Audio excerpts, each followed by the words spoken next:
There is a coffee stain on my desk calendar. Tuesday, 3 p.m., right over the quarterly review meeting. I should care more than I do. My office is on the 9th floor, corner view, the kind of office that has a name, like a corner office, is supposed to mean something. Floor-to-ceiling windows. The city spreads out below me in grids and glass. I can see the park from here, the river. I can see the building where I used to get my hair done back when I had time for things like that. I don't go there anymore. I have someone who comes to me now. The coffee is gone cold, but I take a sip anyway. There's a stack of reports to my left, an email thread with 17 replies, a meeting in 40 minutes that I'll lead, not attend. I'm good at this, better than I expected to be. My phone buzzes, a name I used to answer immediately. I silence it. 6 months ago, I would have cried at this view. Now I just schedule meetings in front of it. It happened over pasta. I remember that part clearly. Rigatoni, the kind with the ridges that hold the sauce. I'd made it from scratch because he'd mentioned liking it once, months before, and I still kept track of things like that. He was scrolling through his phone, work email, probably. He did that a lot during dinner. I'd been talking about a job posting I'd seen, marketing director at a mid-sized firm, good salary, better title. I was explaining why I thought I'd be a good fit, listing my old experience like I was rehearsing for an interview I hadn't scheduled yet. He didn't look up. You'd be nothing without me. Not angry, not even pointed, just factual. The way you'd say it's supposed to rain tomorrow, or we're out of milk. He took another bite, chewed, swallowed. I'm just saying, babe, you've been out of the game for what, 4 years? 5? No one's going to take you seriously, and that's fine. You don't need to work. I make enough. I put my fork down. I didn't argue, didn't defend myself, didn't cry, though something behind my ribs tried to. I just stopped talking. He didn't notice. I wasn't always like this. I used to have opinions about things that mattered, campaign strategies, brand positioning. I'd led a team of 6 at my last agency. We'd won pitches against firms twice our size. Then we got married, and then his promotion came. The big one, VP of Operations. Better salary, longer hours, more travel.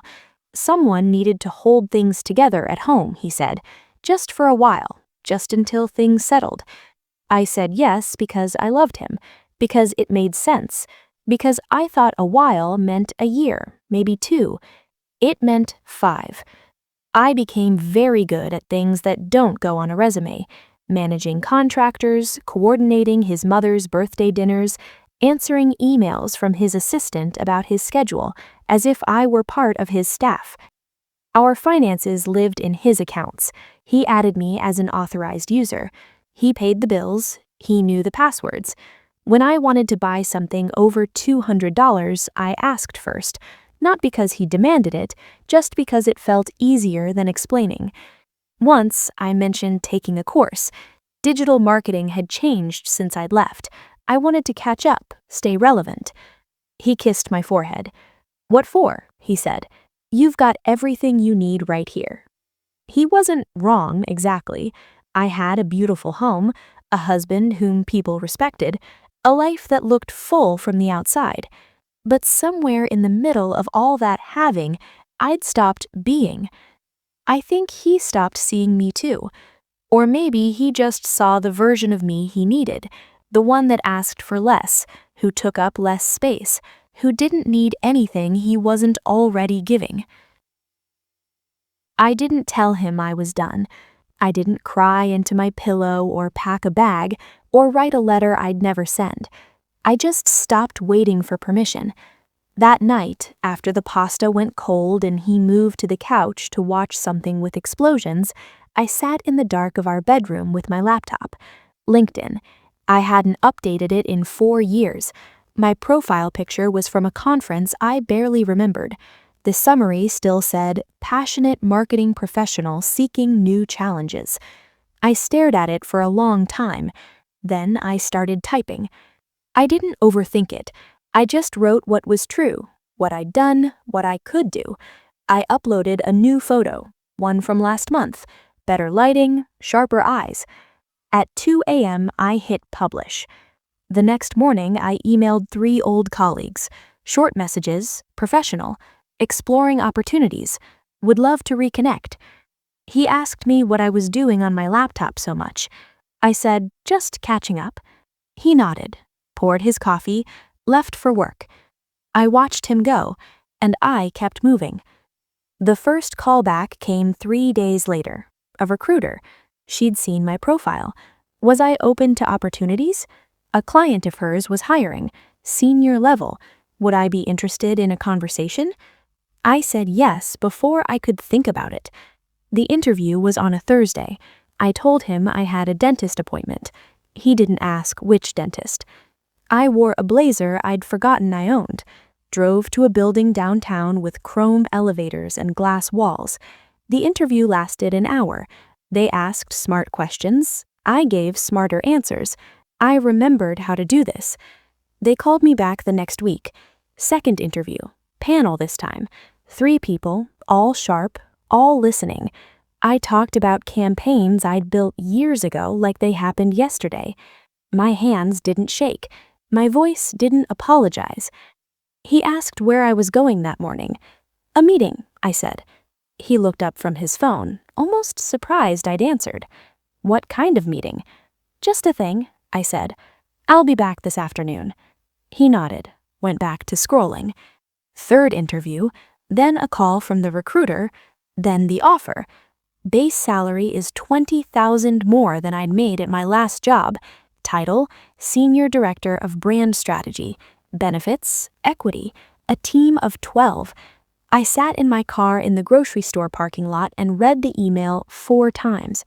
I hadn't needed him to make a single call, hadn't needed his advice or his network or his approval. I'd done this alone, and it didn't feel like winning yet. It just felt like breathing after being underwater too long. I drove home, put the groceries away, started dinner. When he got home, he kissed my cheek and asked what was for dinner. I didn't tell him. Not yet. I accepted the offer on a Monday morning, signed the paperwork electronically while he was in the shower. Start date, 3 weeks. The company name was familiar when I first saw it. I assumed it was a coincidence, a subsidiary maybe, a partner firm. It wasn't. Same building, same logo on the letterhead, same CEO's name I'd heard at dinner parties for the last 5 years. His company. Different division. I'd be in brand and communications, he was in operations, but senior enough that our names would appear on the same org chart, senior enough that I'd attend the same leadership meetings, senior enough that when they introduced me, he'd be in the room. I didn't feel guilty about not telling him. I felt nothing at all, just a cool, clear certainty that I'd see his face when he realized, and that I'd be ready.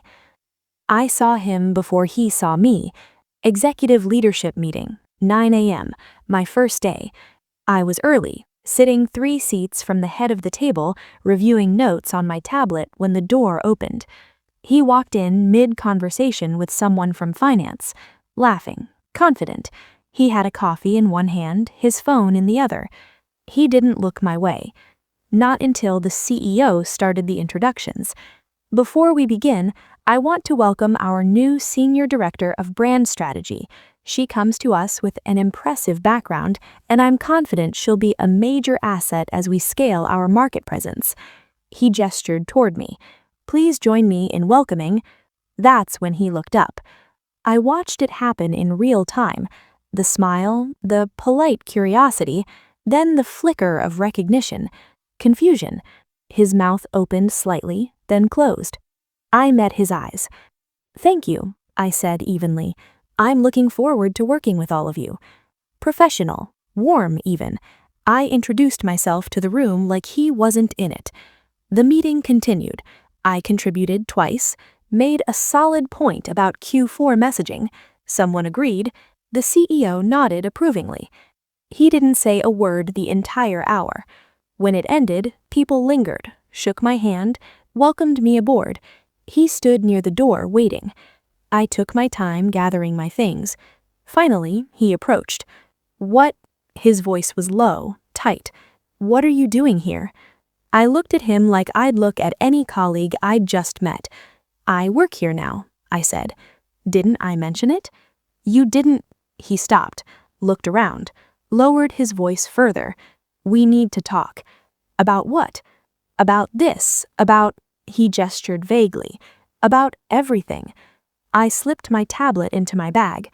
"I have a one-on-one with my team lead in 10 minutes. We'll discuss it at home." But the way I said it made it clear, maybe we wouldn't. He tried to talk that night, sat me down like we were negotiating.